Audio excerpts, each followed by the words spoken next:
Praise the lord. ఈరోజు దేవుని వాగ్దానము దానియేలు గ్రంథం 9వ అధ్యాయం 10వ వచనం. ఆయన కృపా క్షమాపణలు గల దేవుడై ఉన్నాడు. మన దేవుడు ఎటువంటి వాడంటే ఆయన కృప కలిగిన వాడు, క్షమాపణ కూడా కలిగిన వాడు. మనము దేవునికి ఎన్నిసార్లు తిరుగుబాటు చేసినా కూడా ఆయన మనల్ని క్షమిస్తూ వచ్చాడు. ఆయన కృప చూపిస్తూ వచ్చాడు.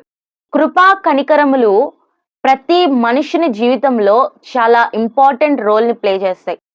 కృప అంటే ఏంటంటే మనము దేనికి అర్హులము కాదో దానికి అర్హులుగా చేయడమే కృప. మనం దేనికి అర్హులము కాదు, పరలోకానికి అర్హులము కాదు, ఆశీర్వాదానికి అర్హులము కాదు. కనికరం అంటే మనము దేనికి అర్హులమో దానికి అర్హులు కాకుండా చేయడం. మనం దేనికి అర్హులము?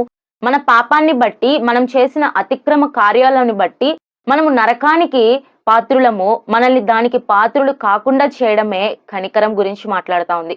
ఇక్కడ దేవుడు కృపా క్షేమము కలిగిన దేవుడు అని రోజు దేవుడు మనకు వాగ్దానం చేస్తున్నాడు. ఆయన కృప ఏం చేసిందంటే మనము దేనికి అర్హులము కాదో దానికి అర్హులుగా చేస్తూ వచ్చింది. మనం పాపక్షమాపణకు అర్హులము కాదు, ఆశీర్వాదానికి అర్హులము కాదు, పరలోకానికి అర్హులము కాదు, దేవుని ప్రేమకు అర్హులము కాదు. ఇలాంటి మనల్ని కృప అర్హులుగా చేస్తూ వచ్చింది. ఆయన క్షమాపణకి కూడా మనం అర్హులము కాదు. ఇశ్రాయేలీలు దేవుణ్ణి ఎన్నోసార్లు తిరుగుబాటు చేస్తూ వచ్చారు. ఇక్కడ 10వ వచనంలోనే మేము మా దేవుడైన యెహోవాకు విరోధముగా తిరుగుబాటు చేసితిమి. ఒకసారి జ్ఞాపకం చేసుకోండి, ఎన్నిసార్లు మనము దేవునికి తిరుగుబాటు చేస్తూ వచ్చాం, ఎన్నిసార్లు దేవుడు వద్దన్న పాపాన్ని చేస్తూ వచ్చాం, ఎన్నిసార్లు దేవుని బాధ పెడుతూ వచ్చాము, ఎన్నిసార్లు దేవుని దుఃఖ పెడుతూ వచ్చాము, ఎన్నిసార్లు దేవుడు మన వలన చాటున ఏడుస్తూ వచ్చాడు, ఎన్నిసార్లు దేవుడు కన్నీళ్లు విడుస్తూ వచ్చాడు. అయినా కూడా ఆయన కృపా సమృద్ధిని బట్టి మనల్ని జ్ఞాపకం చేసుకొని మన ఆయుష్ని పొడిగించి మనకు ఆయన క్షమాపణ దయచేస్తూ వచ్చాడు. ఈరోజు దేవుడు మనకి ఇచ్చిన క్షమాపణ బట్టి మనం ఎంతైనా ఆయనకి రుణస్థులుగా ఉన్నాం. అయితే ఇట్టి క్షమాపణ, అయితే ఈ కృప మన జీవితంలో ఆశీర్వాదాన్ని తెచ్చిపెట్టింది. మన ఇంట్లో శాపమున్న మన ఇళ్లల్లో, కరువున్న మన ఇళ్లల్లో, వేదనున్న మన ఇళ్లల్లో, అనారోగ్యం ఉన్న మన ఇళ్లల్లో ఆయన కృప, ఆయన క్షమాపణ మనకు ఆరోగ్యాన్ని ఇచ్చింది, నెమ్మదిని ఇచ్చింది, సమృద్ధిని ఇచ్చింది.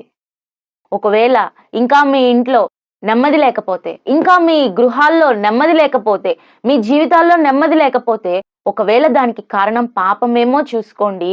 ఒకవేళ పాపం అయితే గనక, మీరు చేసిన తప్పిదములు అయితే, మీరు చేసిన తిరుగుబాటుతనం అయితే కనుక దేవుని దగ్గరకు వస్తే దేవుడు క్షమాపణ కలిగిన దేవుడు. ఆయన వెంటనే మిమ్మల్ని క్షమిస్తాడు.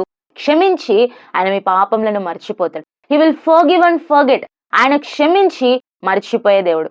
కాబట్టి ఈరోజు దేవుడు మనకి ఇస్తున్న వాగ్దానము, నేను కృప కలిగిన వాడను. ఏ ఆశీర్వాదానికైతే నువ్వు అర్హుడవు కాదో, అర్హురాలవు కాదు, దానికి నేను నిన్ను అర్హురాలుగా చేస్తానని వాగ్దానం చేస్తున్నాడు. మీ ప్రార్థన ఏమై ఉందో, ఈ సంవత్సరము మీరు దేని గురించి ప్రార్థిస్తున్నారో, మీ జీవితాల్లో ఏ అద్భుతం గురించి ప్రార్థిస్తా ఉన్నారో, దేవుడు మీ ప్రార్థన ఆలకించి ఆయన కృపా సమృద్ధిని బట్టి వాటన్నిటిని కూడా ఆయన మీకు దయచేయబోతున్నాడు. ఆయన క్షమాపణ మీకు దయచేయబోతున్నాడు.